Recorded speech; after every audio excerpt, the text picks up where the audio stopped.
Buenos días, doctor Wilber López. El día de hoy nosotros vamos a presentar nuestro protocolo de investigación bajo el título de Complicaciones del Zika en las embarazadas del Servicio de Gineco-Obstetricia del Hospital Alemán Nicaragüense en el año 2016 a 2020. Los integrantes son Sandra Hernández, Rubén Jiménez, Laisha López y Eva Pineda. Introducción. El Zika es una enfermedad febril exantemática causada por el virus del Zika, muy cercano filogenéticamente al virus como el dengue, fiebre amarilla, encefalitis japonesa o el virus del Nilo Occidental. Este se identificó por primera vez en macacos a través de una red de monitoreo de la fiebre amarilla. En Nicaragua, el 15 de julio del año 2016 se confirmó el primer caso de microcefalia a una embarazada con infección por el virus del Zika. Las autoridades sanitarias de Nicaragua han puesto especial atención a la población gestante, tomando diversas medidas para evitar dichas complicaciones en el embarazo. Desde la lucha epidemiológica en todas las comunidades contra el vector hasta el ingreso hospitalario para vigilancia por 24 horas a toda gestante que presente fiebre o rash cutáneo con su respectiva toma de serología para confirmación del caso sospechoso. Debido a la situación epidemiológica de alerta antes planteada, en el presente estudio se propuso observar el comportamiento del virus del Zika en el embarazo, ya que es una asociación importante. Antecedentes. Un artículo publicado en abril del año 2016 habla de los primeros hallazgos del Zika, virus que fue detectado por primera vez en Brasil en mayo del 2015, y los casos de microcefalia potencialmente asociados con la infección del virus del Zika-B fueron identificados en noviembre del mismo año. Entre los casos de microcefalia investigados el año 2016, a partir de enero a abril de 2016, 4 pacientes tenían evidencia de laboratorio del Zika virus congénito. Todos eran hijos de madres asintomáticas que no se incluyeron en los sistemas de vigilancia del virus Zika.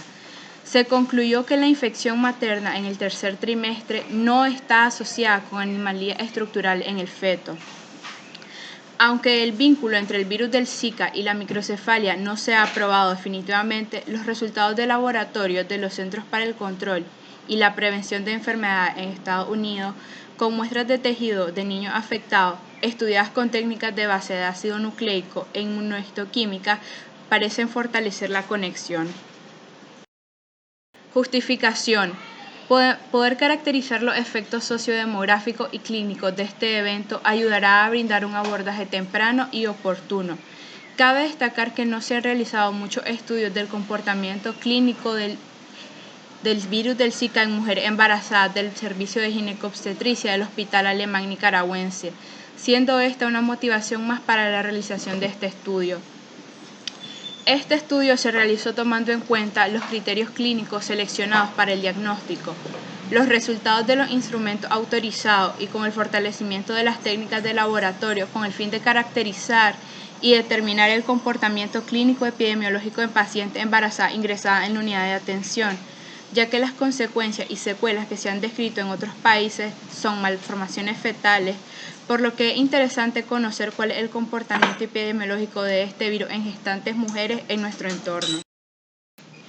Planteamiento del problema.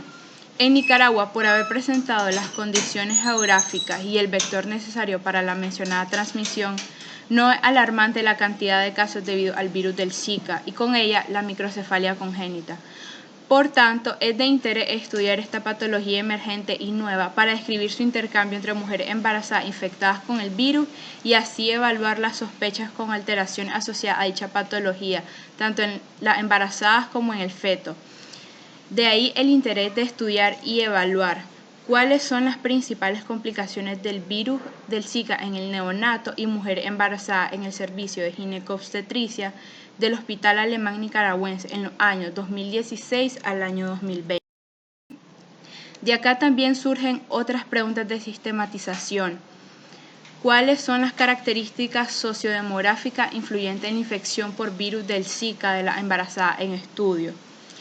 ¿Cuáles son los antecedentes personales patológicos y no patológicos de las embarazadas diagnosticadas con Zika ingresadas en el Hospital Alemán Nicaragüense? ¿Cuáles son los antecedentes gineco-obstétricos de todas las embarazadas con Zika en estudio? ¿Cómo determinar las complicaciones clínicas en la embarazada hospitalizada en el Hospital Alemán Nicaragüense con diagnóstico para Zika?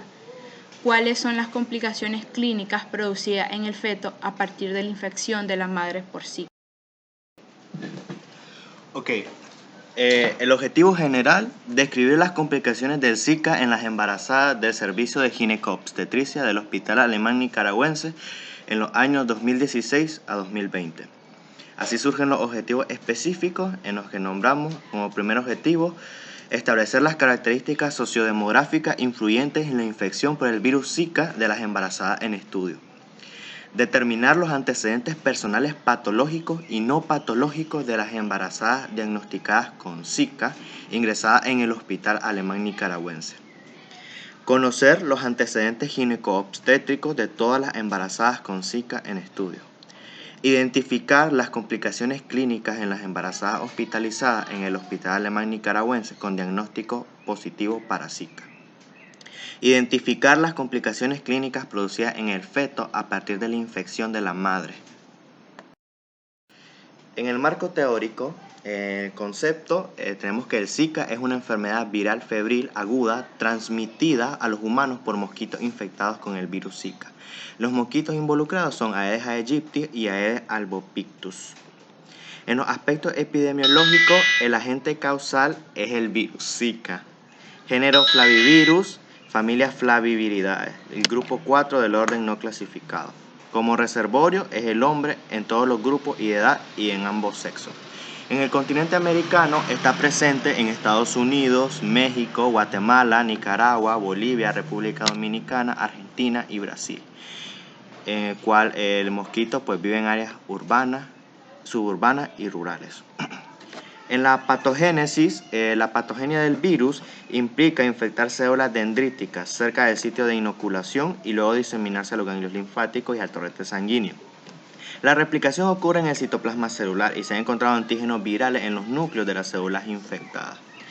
Las manifestaciones clínicas tras la picadura del mosquito, los síntomas de la enfermedad aparecen generalmente después de un periodo de incubación de 3 a 12 días.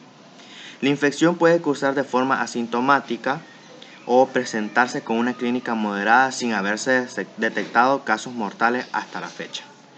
En los casos sintomáticos, con enfermedad moderada, los síntomas se establecen de forma aguda e incluyen la fiebre, la conjuntivitis no purulenta, el dolor de cabeza, mialgias, artralgia, astenia, erupción maculopapular, edema en las extremidades inferiores y con menor frecuencia el dolor retroorbitario, anorexia, vómitos, diarrea o dolor abdominal. Los síntomas duran de 4 a 7 días y se resuelven por sí solos. Las complicaciones, que son las neurológicas y autoinmunes, son raras y solo se han identificado en la epidemia en la Polinesia Francesa.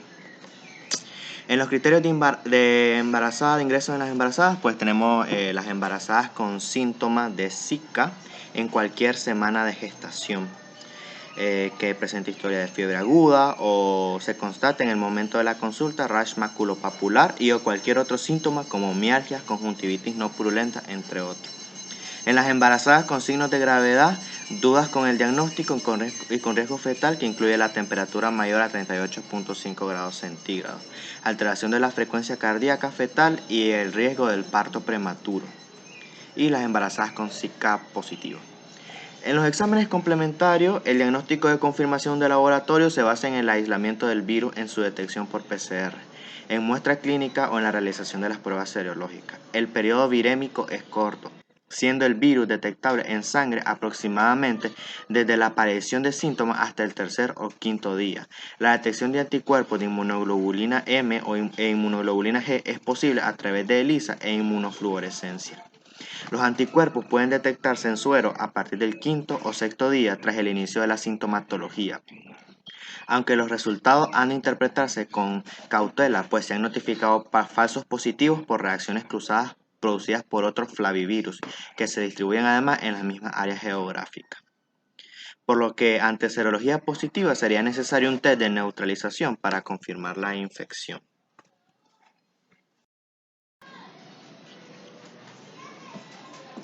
Diseño metodológico. En este caso tenemos la operacionalización de las variables. Tenemos la edad, la profesión, la escolaridad y la procedencia de la paciente.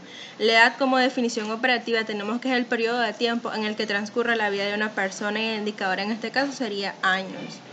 La profesión es una actividad habitual de una persona que generalmente para la que se ha preparado, que al ejercerla tiene derecho a remuneración. En este caso podría ser ama de casa, estudiante, recepcionista, doméstica, entre otras. La escolaridad, conjunto de cursos que un estudiante sigue en un establecimiento docente. El indicador de este es el nivel académico alcanzado. Podría ser primaria incompleta, primaria completa, secundaria completa y universitario. La procedencia, lugar de donde proviene el individuo. En la escala de valor, urbano. En los antecedentes ginecostétricos tenemos las variables de la menarca, la gesta, partos naturales, cesárea y abortos. Menarca como definición operativa se conoce como la primera menstruación, el indicador es la edad.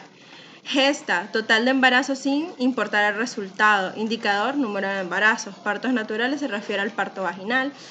El indicador número de partos naturales. Cesárea, intervención quirúrgica en la que se realiza incisión en el abdomen y útero de la madre. Indicador número de cesáreas. Aborto, interrupción o privación prematura del embarazo. Indicador número de aborto. Complicaciones clínicas producidas en el feto. Las variables que tenemos son malformaciones, asfixia, muerte fetal y microcefalia. La definición operativa. Las malformaciones son alteraciones anatómicas que ocurren en la etapa intrauterina y que pueden ser alteraciones de órganos, extremidades o sistemas, debido a factores medioambientales, genéticos, deficiencias en la captación de nutrientes o bien consumo de sustancias nocivas. La escala de valor tenemos malformaciones vistas por ultrasonido o sin presencia de malformaciones en el ultrasonido.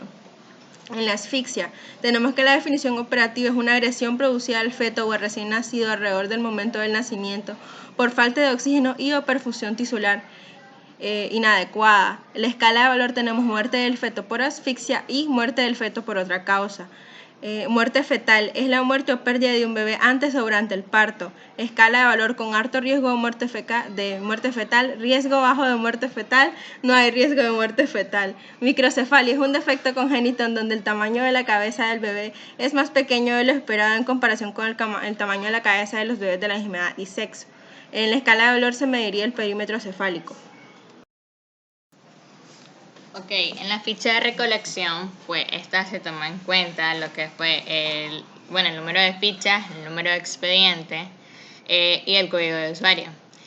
Como primer rango el que se tomó fue las características sociodemográficas. En esta es lo que es la edad, la ocupación, la procedencia, religión, el estado civil del paciente, el nivel de escolaridad, y también sus antecedentes personales no patológicos, si tuvo las inmunizaciones completas o incompletas, si tenía si fumaba tabaco o no, o cuando lo dejó de fumar, si tomaba alcohol o no, las drogas ilegales si consumía o no, si estaba tomando fármacos actualmente. Como según dice, están antecedentes personales patológicos. En estos entran los que eran las enfermedades infectocontagiosas, enfermedades crónicas como diabetes, hipertensión arterial, asma, EPOC u otras enfermedades crónicas.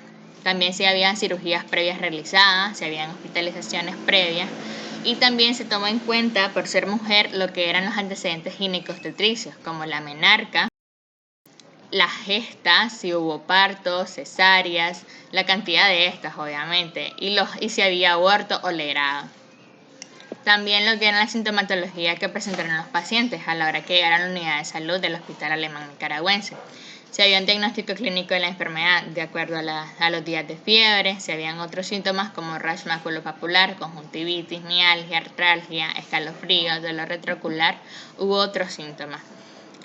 También uno de los parámetros era el trimestre del embarazo en que se diagnosticó la infección por Zika, ya sea en el primer, segundo o tercer trimestre. Si había líquido libre intraabdominal, si habían patologías concomitantes, si había un diagnóstico serológico del Zika positivo o negativo. Tomándose en cuenta también las complicaciones maternas como la amenaza de parto prematuro, amenaza de aborto, shock, síndrome de Guillain-Barré, y también las complicaciones fetales, igual malformaciones, asfixia, muerte fetal, microcefalia, tomando en cuenta en el perímetro cefálico. y también el día de hospitalización y la condición de egresa. En conclusión, pues lo que respecta es que existe un riesgo de introducción y transmisión autóctona del virus del Zika, considerando la rápida expansión del virus por las regiones de América, siendo Nicaragua una de las regiones endémicas de este virus, por lo que es recomendable establecer una vigilancia específica de la enfermedad y difundir entre los profesionales sanitarios para que los casos importantes se detecten lo antes posible, para prevenir las complicaciones maternas fetales que se desarrollan. Las mujeres gestantes son un grupo susceptible de padecerlas, por eso a ellas especialmente deben ir dirigidas las recomendaciones y acciones de promoción y prevención con base en la evidencia disponible, que relaciona la infección con la aparición de anomalías congénitas, siendo el primer trimestre del embarazo el periodo de mayor riesgo de afectación fetal.